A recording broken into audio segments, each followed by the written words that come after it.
Hello, welcome to Secure Talk, your trusted source of information on the latest threats, trends, tools, and technology related to cybersecurity and compliance. Join our hosts as they discuss a wide range of topics and speak with leading cybersecurity, technology, and compliance experts. Now is the time for Secure Talk. Hello, everybody. Welcome to Secure Talk. Secure Talk is brought to you by Adequest, your cybersecurity and compliance partner. My name is Mark Schreiner, and I am your host for this episode of Secure Talk.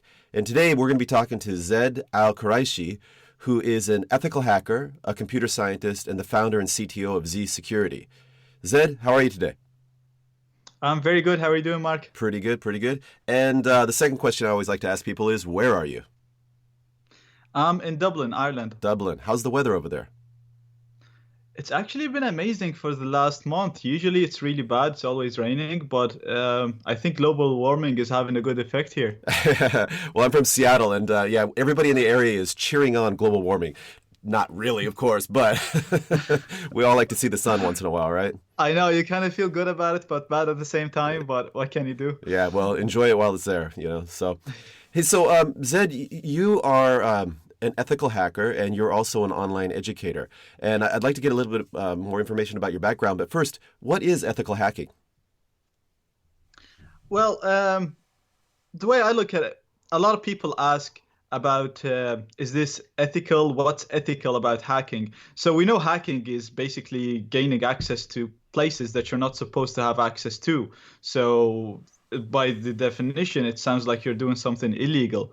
But when it comes to ethical hacking is, so we know there are people out there who have the skills to gain access and hack into systems and do whatever they want to do. So they can steal money or damage the system or, achieve their agenda. So the ethical part comes where you're doing this because you're being hired. So you're doing it with permission. So there are lots of companies, we hear about companies getting hacked every day. Sony got hacked. Uber recently got hacked. And information about 56 million users got exposed. So companies like that would hire ethical hackers or pen testers to try and hack into their systems. So the hacker is using the same skills used by the black hat hacker or the criminals, but they're doing it with permission from the company owner or the system owner. And once done with their attempt to hack into the system, they usually be able to hack part of or some sort of a resource in the system. And they produce a report that is very useful, obviously, to the company owner, because then they'll be able to secure their company from the criminals. It sounds like a lot of fun, actually. It is. It is a lot of fun. It's what I always wanted to do. So I'm very happy I'm doing it. Well, that brings me to my second question is, how did you get into ethical hacking? And, tell us a little bit about your background. So basically back in school, I've always been a little bit of a nerd. Me and my friend were just heard about hacking and all that. And, you watch movies and you see people typing stuff on a green screen. A lot of it isn't real, but, kids. And I don't know, we just had a challenge that we wanted to hack each other's accounts. So we kind of had a competition. I wanted to hack into his email and he wanted to hack into my email. And that was back in the day when Gmail didn't even exist. It was Yahoo and all that. So I managed to hack into his account. Felt great. I really liked it. It gives you a really good feeling, especially when you're still a kid, that there is people who, like engineers and software developers, working on this, and you're able to hack into, to break what they've worked on. Obviously, everybody makes mistakes, but when you're still 12, you just think you're smarter than everybody else. Right now, I make mistakes and I make sometimes vulnerable things. But back at that time, I just thought, this is great. I can prove that, I'm the best or whatever. So yeah, that kind of fueled me into learning more about hacking. And as I learned more, I learned that there is an existing industry. Now, that was still kind of not very as popular as it is now, but pen testing was an existing industry. So I knew that I can actually get paid for hacking into systems. This is not something that's illegal. It's not something that's you need to hide and not tell anybody that you can do. No, I can tell people and then I can get hired and I can make a career out of it. So ever since I was very young, I think 12 or 13 years old, that was my goal. So I was involved in ethical hacking communities, publishing posts, writing tools, and all that since I was in school. And then when it was time to go to college, I picked computer science because I wanted to learn more about how computers work. I think it is very important. Like there are certificates there, and a lot of people go and jump straight away into taking certificates for cybersecurity, and they're great. They will teach you the security part. But I think what's even more important is to literally just understand how a computer works or how the system that you're trying to hack work. If you understand that, then the hacking and the security will be much easier, if not trivial. Okay. So I did a computer science course in college with the information that I already learned self-taught before going to college about ethical hacking. So by the time I graduated, everything just clicked together, and I just started working in it. I was actually working in the field before college, but after college, obviously, I'm doing this full time now. Okay, excellent. So, and then I want to talk about your courses in a second, but when you're working as an ethical hacker or a pen tester, do you ever come across opportunities where or situations where you're not quite sure, is this ethical or is this going a little bit too far? Well, when you start doing a job as a pen tester, you sign a contract, and in the contract it tells you exactly which pieces of the system that you're supposed to test. So you should know what to test and what not to test. Okay, that makes sense. So it is always ethical because the owner is hiring you. So the owner of the company or the website or the network is hiring you himself. So you're not. This actually goes into white hat and gray hat because both of them will not do anything criminal, but the white hats, like myself, will only test the system if the owner of the system asks them to test it. The gray hat might actually go and see a website, for example, they see Facebook. Now, Facebook has a bug bounty program, but let's say your own website. They see a website, they go and they test it. Maybe they won't break anything, but they will test the security of the website anyway, and they might try to exploit it. Maybe they won't do anything bad once they gain access, if they do gain access, but they're still testing a system that they don't have permission to test. That's where the gray hats are. Okay, well, that's interesting as well. And I guess they're doing that as some type of community service or to gain recognition or just for the challenge? Yeah.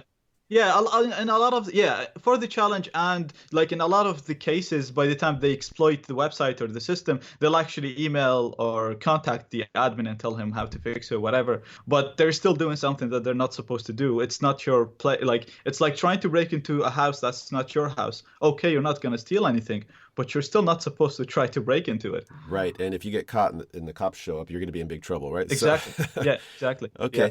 So. I'm going to come back to what it's like to work as a pen tester, an ethical hacker. But before that, I'd like to talk about your course because I came into contact with you because I took your course, Learn Ethical Hacking from Scratch.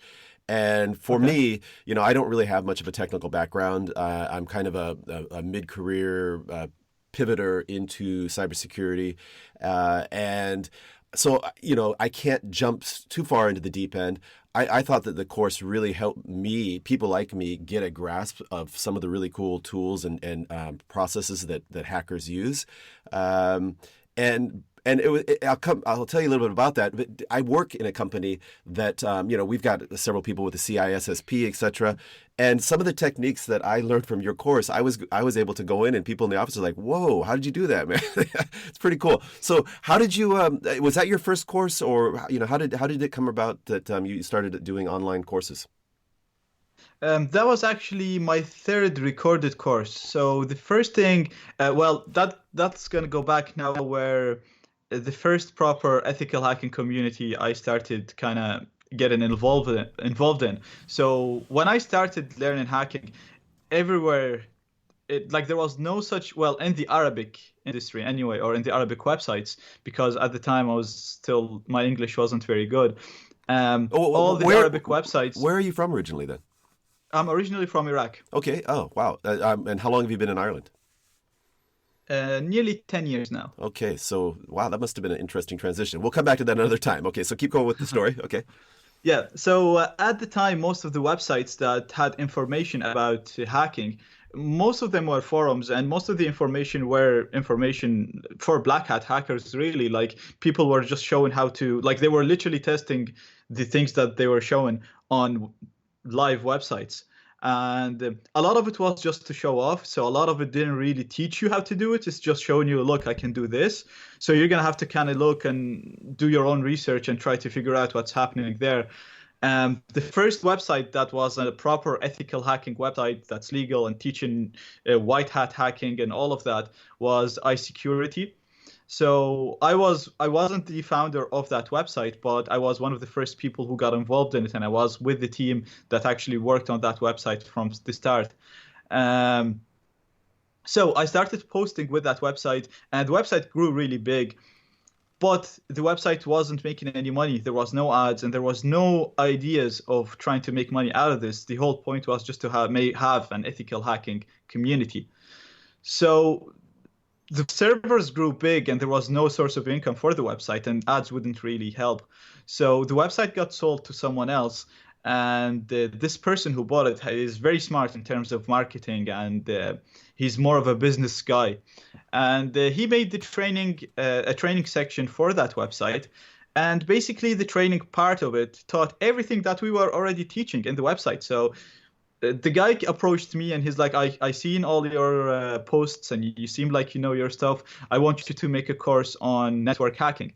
And my response was like, everything that if I was to make a course, everything that I'd put in this course is already on the website for free.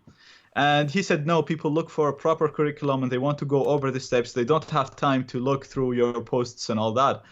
So I made the course. And like I said, everything in the course was already available for free on the website. But there was a huge demand. For some reason, people loved it and people were buying it.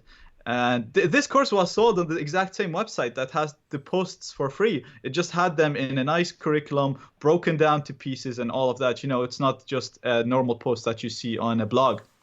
Right. So you were curating some of the existing material that you created. You know, you put a little order on it. Yeah. Exactly. It was just more ordered, maybe higher quality, but it wasn't any new information. It was the same information, but people working in companies and all that, probably like yourselves, they don't have time to go and look for a specific topic, learn it, and then move to the next one and all that. They want a curriculum. They want to start from zero and end up at a certain stage. So he understood that, and that was the people that were buying the courses. Excellent. From that, we started doing some live teaching in Dubai for boot camps and all of that. And then the same guy actually suggested to me to make a course on Udemy. Obviously, when you make a course in English, you're getting exposed to the whole world because pretty much the whole world speaks English. And the first course was based on this network hacking course that I was teaching in zSecurity and in the live courses in Dubai. And from that, after that, I made the ethical hacking course. So some of the network hacking part is still in the ethical hacking course, but obviously the ethical hacking course covers pretty much not all, but the most important fields of ethical hacking, but it doesn't dive too deep in any of them. So you see, like, it gives you a good idea of what this field is, what you could do, and it kind of moves to the next one. So it covers the basics of everything, really. Excellent. Well, is this the course that I'm talking about, Learn Ethical Hacking? That's the course that you're talking about. Yeah. I thought it was really well done, and I'm not all the way through it yet. I'm just getting so busy with work and other things, but it is on my my to-do list to finish it up. I just things like setting up VMs and then loading in Kali and some of the other operating systems and playing around with those and using some of the tools that are included. I thought pretty cool stuff.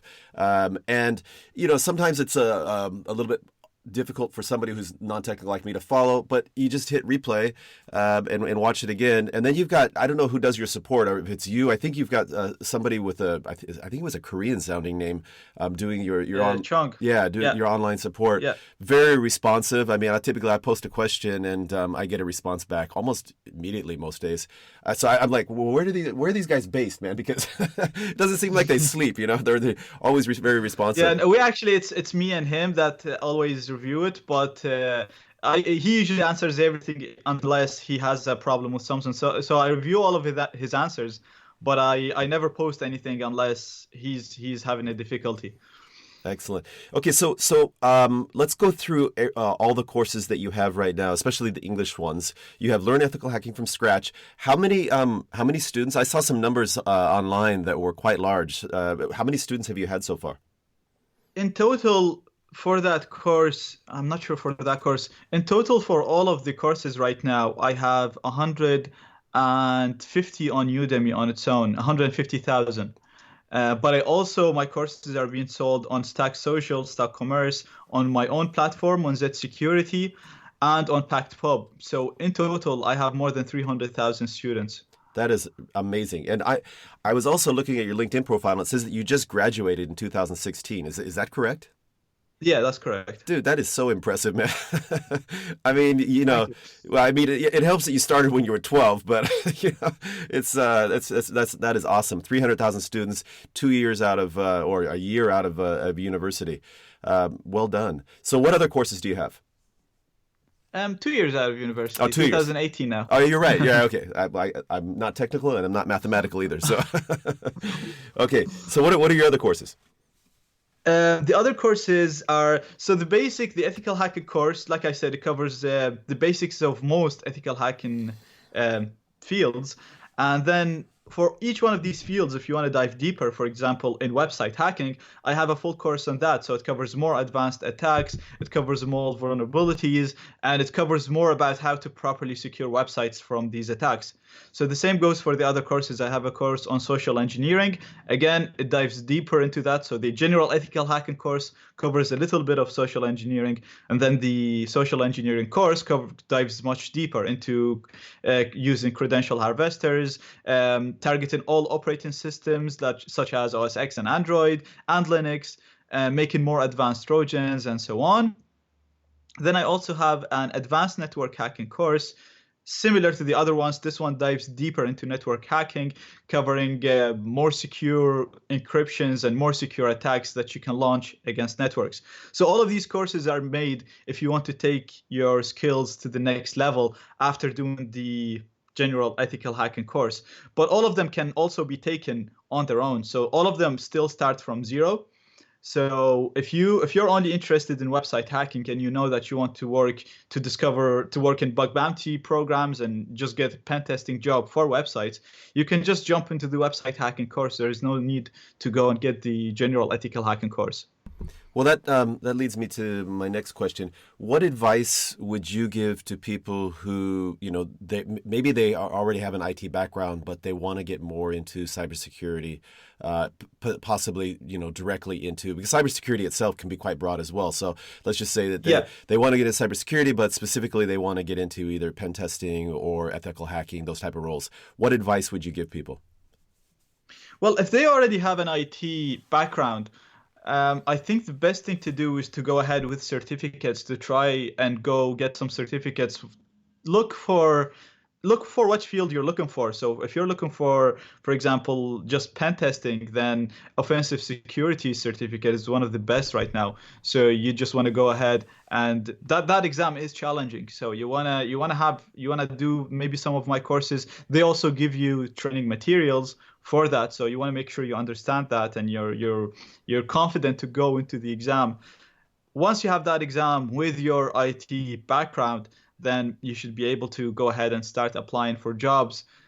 It is a little bit more challenging when people still don't have any IT skills, because if you don't have any IT skills and get these certificates, it's still hard for employers to take you. So usually, I'd say the best thing you'd want to do is have something related to IT. Do a networking degree, computer science degree, or whatever.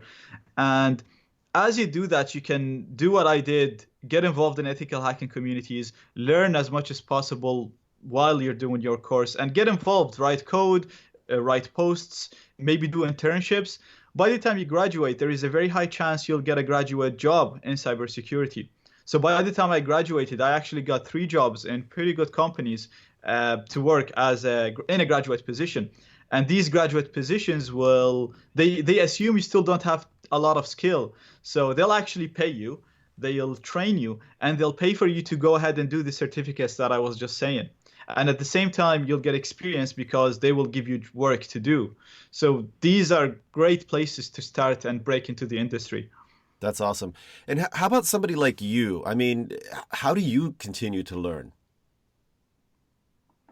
I actually find it great now making courses because I learn so much when I make a course. That was one of the things that I was scared of after I left college and I decided I want to do this full time.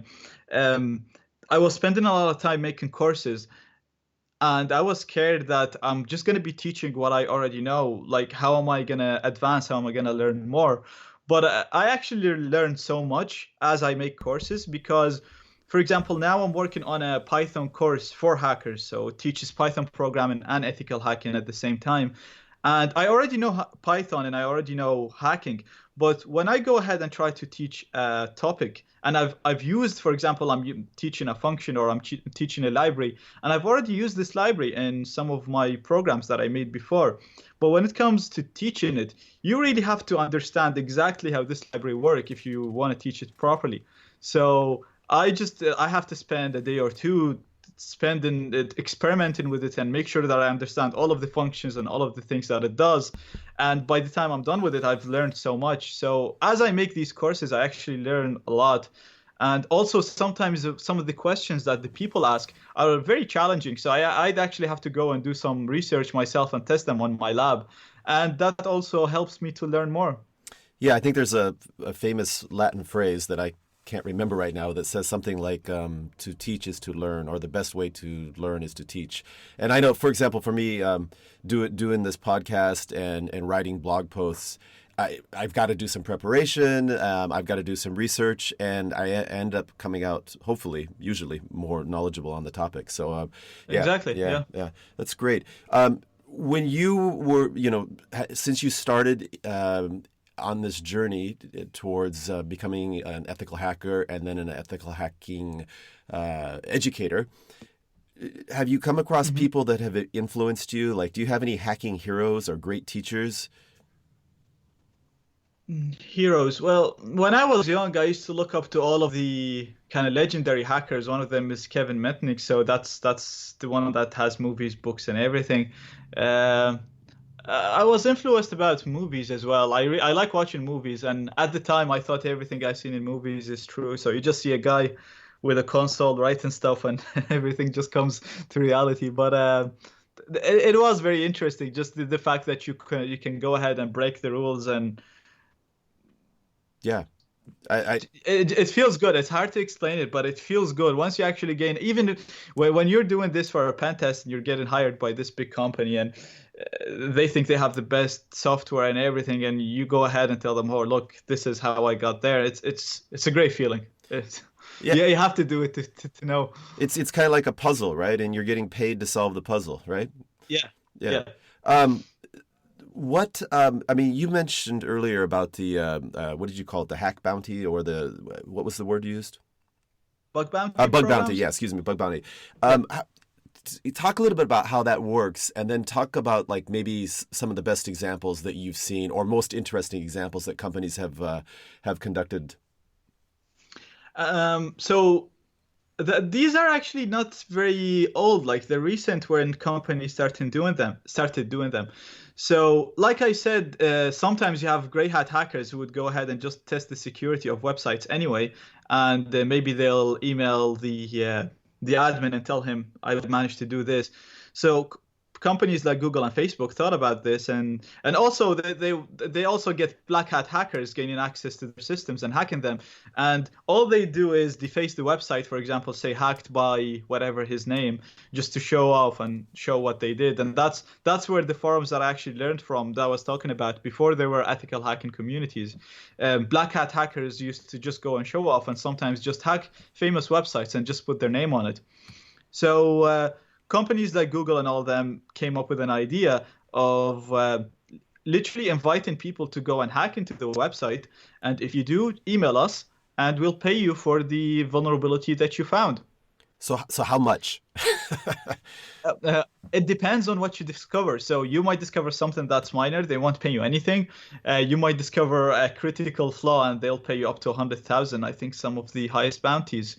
A really interesting one that I remember, and I think he was paid around 20 to 22,000.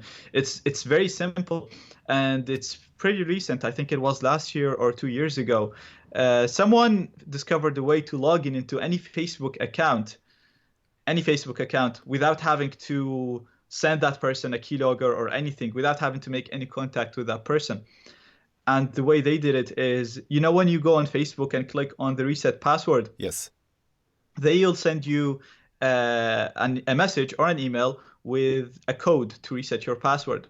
Right. Now, that code used to be only made of digits, and it was only, I think, 4 or 5 digits. So it's very easy to brute force. There aren't that many possibilities. The only thing that will stop you from brute forcing it is Facebook checks for the amount of failed attempts. So if you try 5 or 10 failed attempts, they'll block you and blacklist your IP. So you can't really do that. But what he discovered in the beta version of the mobile website, they weren't checking for the number of failed attempts. So he was able to write a very simple script that can try all the possible attempts for when you click on the reset password, and using that he was able to reset any password he wanted on any Facebook account. So the guy was smart. He didn't use it to hack into his friend's Facebook. He actually contacted Facebook. He told them about it, and they paid him about 20 to 25,000. That is so cool on many different levels. I mean, one, the problem itself was pretty simple. The solution that he found was just simple and elegant, right? I mean, it wasn't super complex, diabolical. No. Some guy in a team in a lab trying to figure this out. He's like, hey man, they got this mobile website, and let's just check it out. And then it's cool that Facebook paid him 22 grand. I mean, that's just awesome all the way around. But it is something very critical. But this is actually something that's very important. Sometimes the main website is always not, I can't say secure because there's no such thing as 100% secure, but it's more secure than smaller parts. So there's always beta versions and smaller domains on these big websites like Facebook and all of them. And usually hackers, that's how they gain access to these websites. So it's always a smart idea to start testing with these smaller websites. So this was a beta version. It was still not available to everybody, or it wasn't designed for everybody to use, but it was available publicly, and that's how he used it. So if you would have tried this on the main website or even on the main mobile website, it wouldn't work. It'll only work on the beta version, but the beta was public. Everybody could access the beta. That is cool, and it also reminds me that in my experience in this industry, there are a million different security products and solutions out there, but a large percentage of the breaches that happen actually come from relatively simple phishing campaigns, for example. Somebody clicked on something they shouldn't have clicked on. So what advice would you give to people, not on the hacking side this time, but on the preventative side or the cybersecurity side? What advice would you give people and organizations in order to improve their security posture? One of the main things, I'll actually go back to the main things back, but the first thing is test every single functionality that your website offers. So this goes back to the Facebook example. If you have a beta version, if you have a part of the website that's only accessible to certain customers, to VIP customers, or even maybe a part that's only for employees, test everything. Even if the employee has to put a username and password to log in, you're going to assume that your employee is never going to try to hack into your website, maybe, or even if it's you only have 2 employees and you know them, so they'll never try to do anything bad. But test the functionality offered to them and make sure every user to the website can do only what you want them to do. So can do as little as possible. Don't just give permissions without thinking or assuming that they will not use these permissions to do something else. And a very important part is test everything. Okay. Every single thing that can be clicked or used on the website, test it. And the main and the biggest one is education. So if you're in a company and you have a lot of users, usually your employees will have more access to your company because they need to do certain tasks. But these users can be hacked. They can be social engineered, and social engineering is one of the biggest, or the hardest thing to secure against, because you're literally exploiting the people. You're not really exploiting a system. Your system could be 100% secure, but someone can be social engineered into opening an image or reading a book, and when they read it, your whole system is hacked.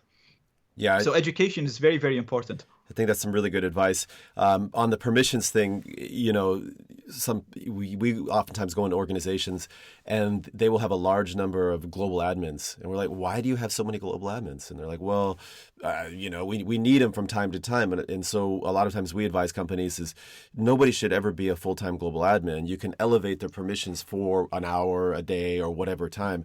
But you only want to be in that role for the time that you need that. And then you come back out of that role. And if your credentials are compromised, they're not going to get access to everything. They're just going to get access to your single Exactly. account, right? That's the problem. Like, I spoke with the smaller companies where the people that have high permissions on the network are very trusted people. It's people that they knew for a long time, and they've helped build this. So they trust that person who has all of these privileges. But this person doesn't need these privileges, and you didn't think what happens if this person got hacked. So that's the problem. Exactly. And then in terms of education, we're also a big believer in that as well. You just have to create awareness, tell people what to look for. And it's one of the services that at AdeQuest we provide some of our customers is we go in and we do some education. Sounds like a great idea for another course for you, though, would be because, you're teaching ethical hacking, but there's probably, I'm not going to say probably, I know there's a market for this, basically end user awareness, what to look for and what and how to handle if you get a suspicious email, how to handle it and all that stuff. Have you done any work in that area, or are you thinking about that? Well, I actually have the social engineering course, which covers that. So it shows basically everything that's shown in it is how you could gain access to secure systems, or, well, maybe the systems aren't secure, but we don't really rely on any vulnerabilities in the system. So all of it is using fake emails, fake websites, using Trojans or files that can look or function like any other file type, like you can send a book or a PDF that when executed would inject a keylogger or inject a backdoor. And obviously, when you see all of these things at the end of each section, I cover how you would be able to spot this and not be a victim of that. Excellent. And say the name of the course again. It's the Learn Social Engineering from Scratch. Learn Social Engineering from Scratch. I will be checking that out as well. Well, hey, Zaid, I don't want to take up too much more of your time. Let me ask you just a couple more questions and then we'll wrap this up. Have you been seeing a lot more of the cryptojacking attacks? Have you been hearing about that, or have you seen any yourself? I haven't seen. Well, I've been reading the news, but I haven't worked with anyone, with any company or anybody on it, or Okay. on investigating it. Yeah, I mean, one of the challenges is, it's hard to even know if you've been hacked, right? Because basically they're just using your computing power, and maybe your computer is acting a little bit funny, and most people wouldn't know where to look. Do you have any advice in terms of how to avoid being cryptojacked, or how to know if you have been? The main problem the main way you could be a victim of that is if you're using software from an unknown source, really. Making a program to start mining is very easy. Writing a miner is very easy, and then you can inject this few lines of code in any other program that you want, and boom, it's gonna work. It's gonna do the job that the person is expecting and mine at the same time. So this just goes back to the same way. How would you know if you're being hacked? Because getting a reverse connection, basically getting hacked, it's only a few lines of code as well. So you could be running any program, and another person would gain access to your computer through that main program. So it really always goes back to the same way. Don't get files from unknown people. Don't download files from unknown sources. Test the files. Analyze. There's good websites there. The sandbox websites. You can actually install it, have a virtual machine to do that, but there is a much easier way. I can't remember the exact names of them, but there's a number of websites that will actually allow you to run the executable. They will run the executable in a sandbox and analyze the activity that the executable will do when it gets executed. Excellent. So you can even read through that and see if it opens any ports. Now, obviously, this is not relevant to the crypto jacking, but it just goes to show if you're running anything that's suspicious. But yeah, if you're downloading files from known sources, from known websites, you should be fine. Just don't download or use any files from unknown sources. Right. Be careful out there, right? Yeah, also you want to make sure that when you're downloading things, you're downloading them over HTTPS. You want to make sure you're using HTTPS everywhere, because making sure you're downloading from a right source isn't enough, because there could be a man in the middle replacing the downloaded files. Gotcha. Last question. So what's the future for you? I mean, are you coming out with more courses? What are your future plans? At the moment, I'm very close to releasing my next course, so that should be released hopefully next week or the week after. This is my biggest course I've worked on ever, so it's taken a very long time, a lot of blood and sweat put in that. It's the Learn Python Programming and Ethical Hacking. So basically, it assumes you have no knowledge in both topics, and it starts with you from zero, and by the end of it, you should be at a high intermediate level in ethical hacking and Python programming. So you'll be able to use your Python programming skills to write any program, but throughout the course, you'll be writing hacking tools. So all the tools that you see in my course, you'll learn how to actually create them yourself. So you'll be able to, obviously, in order to be able to do that, you'll learn more about how computers work, how networks and all of that work, how to interact with them, and how to write Python programs to do the different types of attacks. Sounds like an awesome course. How many hours is that? So far, I haven't uploaded everything, so I'm not sure exactly how long, but I think it's going to be around the 20-hour mark. That's pretty impressive that you can compile all that information into 20 hours. Because if I think about going to a university, right, that's like 20 lectures. But, outside the lectures, you have the homework and everything like that. But I got to compliment you. You do a really good job of teaching in a very efficient, understandable way. So if anybody's listening, they're interested in these courses, I highly recommend them, because they could take somebody like me and give me some skills that I could actually impress some of the people in my office with. So that was pretty cool. Well, hey, Zaid, I really appreciate your time. Enjoy your course. If people want to get more information about you or your courses, where should they look? They can look on my own website, zSecurity.org. That's just a Z followed by security.org. They can also look on my LinkedIn and on my Udemy page. So just Udemy/Zaid.sabih. Great. And if they want to look for the courses, again, the one I took is Learn Ethical Hacking from Scratch. And then just go ahead and say the other ones one last time, the names of the other courses. So we have Learn Ethical Hacking from Scratch. That's the main one. We have Learn Website Hacking from Scratch, Learn Social Engineering from Scratch, and Learn Network Hacking Continued, Intermediate to Advanced. And the next upcoming one is the Learn Python Programming and Ethical Hacking from Scratch. Excellent, excellent. Well, hey, Zaid, I really appreciate your time. If you ever make it over to the States and you're on the West Coast, let me know. Otherwise, hope to talk to you sometime again in the future. Thank you very much for your time. Take care, Zaid. Cheers. Bye. Thank you. Bye-bye. Hello, welcome to Secure Talk, your trusted source of information on the latest threats, trends, tools, and technology related to cybersecurity and compliance. Join our hosts as they discuss a wide range of topics and speak with leading cybersecurity, technology, and compliance experts. Now is the time for Secure Talk.